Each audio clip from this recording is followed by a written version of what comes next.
What's up, guys? I'm Ezra from Handstandology, And I'm Megan. and today we're going to bring you a beginner's video on handstands. So this is a collection of our experience, learning from each other, and going from zero handstand experience to something. It may not be a freestanding handstand yet, but we want to give you the tips and advice that we've learned that'll help you get over fear of being upside down, build strength, work on that technique, and eventually, given time and consistency, own the freestanding handstand. For sure. Perfect. Okay. Just remember, though, it takes time and consistency. Do I say that too much? So, really quickly, we will just explain and demonstrate a couple different approaches you can take to overcoming fear of being upside down. That's a major roadblock for a lot of people, is the fear of falling over. So, the first thing you can do is practice cartwheels, because the bailout or kick out from a handstand is based on a cartwheel.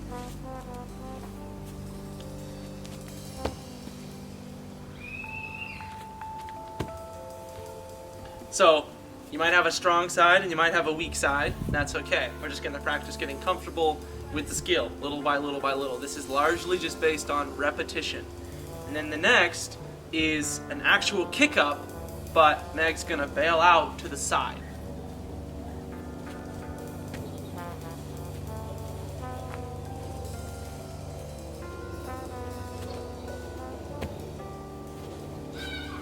Okay, so you see, she goes up to straight, doesn't hold, drops one leg to the side. But it's the same leg because that's the side she's comfortable with. So that's fine for most uses and most cases. And these are just two ways that you can practice overcoming that fear. The first thing we're going to be doing is very simple. We're just going to address what your shoulders should be doing in a handstand, and then what your hips should be doing in a handstand, so that later on you can practice combining the two and keeping that technique nice and clean through your learning experience. So shoulders are two things: elevation and external rotation. So you can see Meg going, elevating as high as she can, and then externally rotating as well. Good. Why don't you show them from the other angle? There she goes, elevation and external rotation as well. Perfect. Okay, the second thing we're going to address is anterior and posterior tilt. Because during a handstand, we want to be in the posterior tilt with a little bit of hip extension and in a nice canister position, meaning drawing the top of the pelvis and the ribs down close together. So Meg's going to go through anterior and then posterior, but notice she doesn't round her back too much. So then we're going to keep the posterior tilt. Yep. And we're going to go out into a plank. Heels together. So she's in a perfect line, but she's not excessively rounded up here. She's tight at the core. Hip extension in the posterior tilt, legs locked, and then back into quadruped.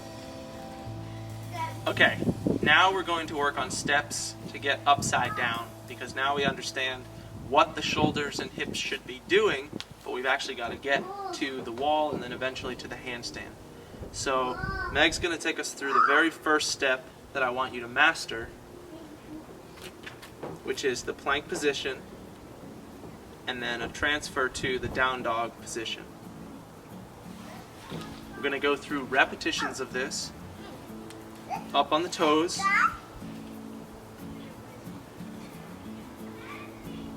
tall in the shoulders, and back. Good. Perfect. So 2 more drills to practice correct shape of handstand before we even get on our hands or upside down. The first is just about shoulder flexion and range of motion. We're going to stand back to the wall. We're going to be nice and tight at the core, and then lift the arms up overhead, elevate as high as we can at the shoulder, try not to flare too much of the ribs, and then externally rotate. Yeah. Turn the palms in, back down. Can you do one more?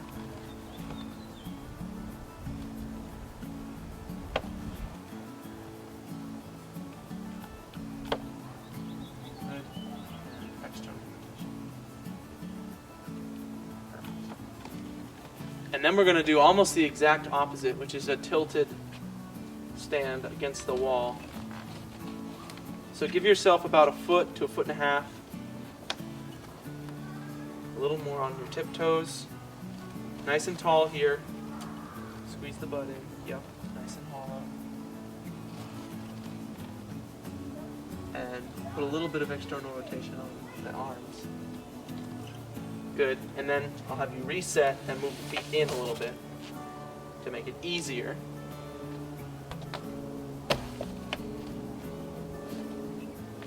Good. Squeeze the butt in a little bit more. All out here. Good. So through this drill, we're just going to focus on holding the correct technique and shape at the shoulders and at the hips and at the core. The next position is called elevated pike, and it's just about getting the feet up a little more, higher off the ground, so that we can load the shoulders. So Meg starts on a chair. Your elevated surface could be lower. Back to the chair. Feet together. Good. Toes up. And she's coming all the way up until the hips are nearly over the shoulders, pushing as high at the shoulder as she can. Remember that elevation and external rotation is what we're after. One more. Correct position. Hold it for 5. Good. The next progression is wall walks. This is where things start to get exciting. But a word of caution, make sure you spend enough time building strength and confidence and work capacity in the elevated pike progressions, the one prior to this. We want to make sure that you're comfortable working overhead, that you can hold your body weight before we go for the wall walk. So Meg's going to show us 3 different progressions or intensities. Good. Push tall on the shoulders, and then walk out, feet down. So find yourself a nice smooth wall, like we have.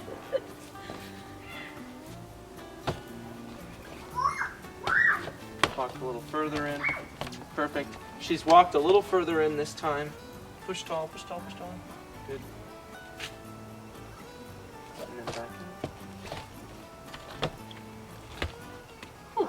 Got the next one.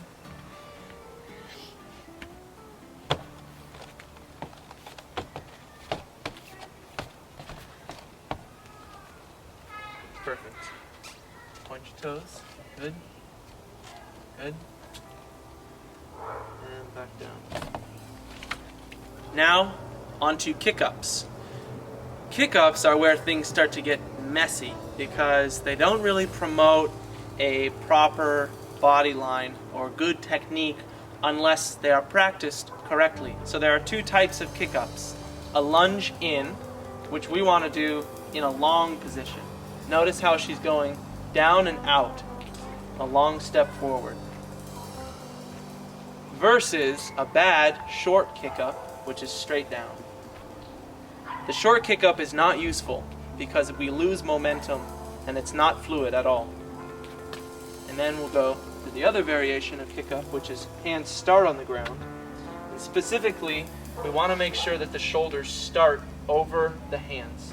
If you're back far, then when you kick that leg up, even if we achieve perfect technique, the body isn't stacked and we have no sense of balance. So starting with the hands and shoulders stacked is going to be much more efficient. So kick up when you're ready. Good. Push tall.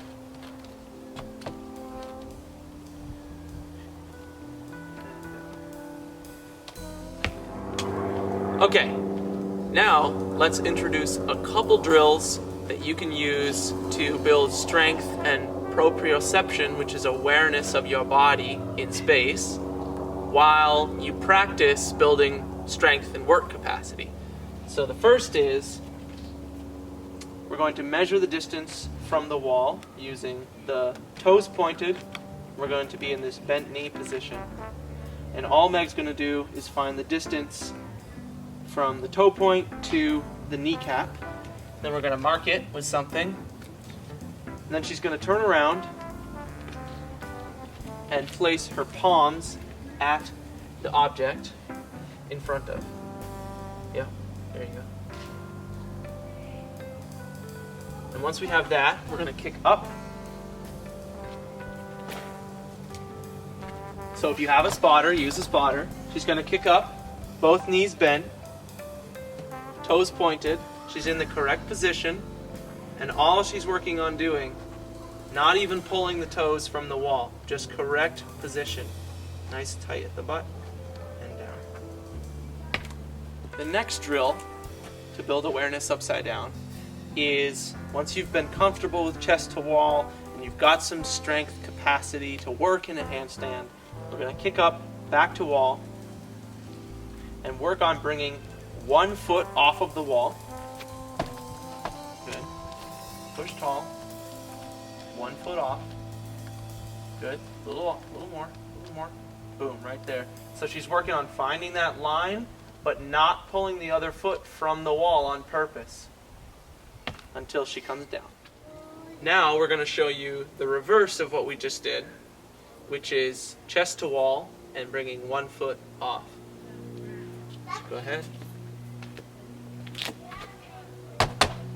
Perfect.